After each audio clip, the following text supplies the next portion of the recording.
Madam Congressman, yes, we have formed a joint committee between PSAM and Transco, which we call the TR flat. And you do that, That monitors the compliance of NGCP so with you the do that concession annually, right? Yes, ma'am. May we know, like, of all the agreements or provisions in the concession, or the stipulations in the concessionaire agreement, are there violations? And if so, like how many of the total? Thank you, Mr. Chair, Madam Congressman. Based on our latest report issued on December 2023, we have found certain non-compliances, specifically 66 out of the 83 provisions in the concession agreement under assessor are either have not been complied with or there is no basis for us to assess compliance. 66 of the 83? Yes, ma'am. Kung teacher po kayo, anong gagawin ninyo sa estudyante ninyo kung 66 out of 83 ay hindi niya nasagot sa exam? We have reached out with the DOE in sometime in 2023 to seek a coordination with NGCP on how we can resolve these issues.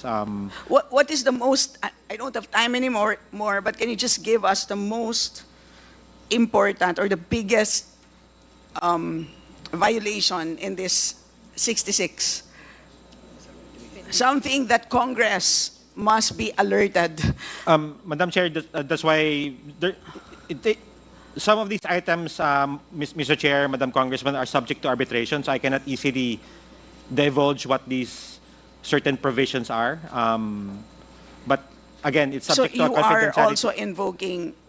Well, these items. There are certain items that are subject to arbitration. However, there is a confidentiality agreement between Transco, PSAM, and NGCP, and the consent can be obtained by written consent, Madam Chair, Mr. Chair, Madam Congressman.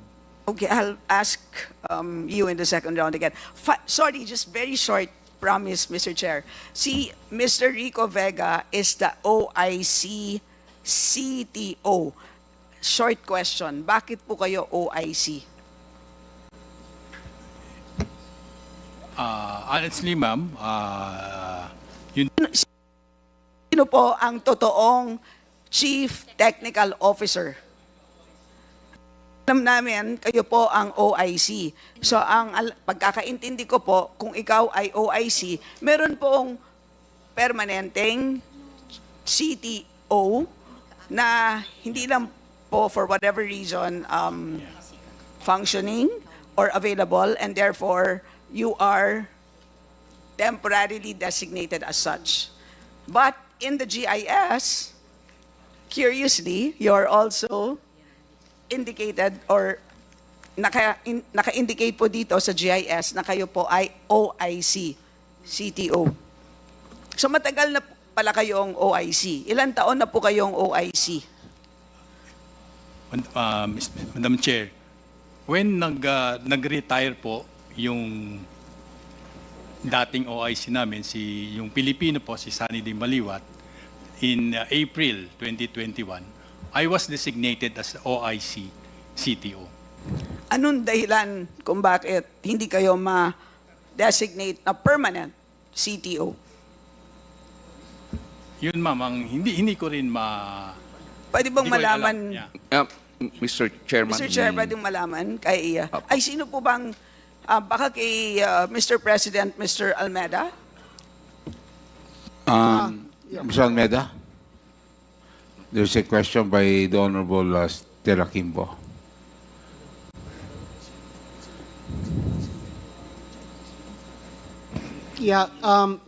Madam Chairman, on the OIC status of Mr. Rico Vega, there's a process also in HR, and once it's approved by committees, the board will approve his. But in the meantime, he's our chief technical officer. Yeah. And what happened to Mr. Wenbo? He's not he's not even here. Yeah, he's not even our. But he's- you confirm that he was previously the CTO. There were documents that were shown in the previous hearing indicating that he was the chief technical officer and he was performing procurement, etc. Yes, he was our chief technical before. Yeah. Up to what date, sir? Mr. Chairman, Yes, may I answer the question? Mr. So, Mr. Chair, before you recognize Mr. Concepcion, Mr. Almada just confirmed that Mr. Wenbo, a Chinese national, was the company's chief technical officer. And this is, I think, a concern because sa pagkakaalam ko sa Constitution ay hindi ba dapat lahat ng Executive. executives ng isang public utility ay dapat po ay Pilipino. So, that's the concern that I raised, Mr. Chair. Thank you. Thank you. That's clear. Please, Mr. Concepcion. Mr. Chairman, thank you for that. Mr. Wenbo is no longer with NGCP. It is true that for a period of time, he was the chief technical officer, but he was allowed and given the proper permits by the DOJ, the BID, we even go through the DOE to ask for their endorsement of his visa and permit. So until when? Until what date? I have to confirm that, Mr. Chair, but I think it's something like 2017. So can you submit all of these correspondences that would indicate that the DOJ and all of these Yes, ma'am. agencies We'll do that, Mr. Chair. I think permitted you to have a Chinese national? So you confirmed that, right? Yes, ma'am. We Thank you, confirm that. Mr. Chair. That would be all, and please list me for second round. Thank you. Thank you very much, the Honorable Stella Kimbo. We now proceed to the next interpreter, and that would be, before I go to the next interpreter, from the 2nd District of Batangas, the Honorable Jervin Luistro. Ma'am, welcome to the committee hearing. The next interpreter is the Honorable Colada. Sir, you have the floor. Mr. Chair, good afternoon. Proceed. If I may proceed, yeah. 5 minutes. Last night, I took some time to study the topic that will be taken up today. And as expected, I encountered the words unconscionable delays, WAC, unbundled rates, unjustified delay in the implementation of the projects, and these so-called imperfections. I call these imperfections.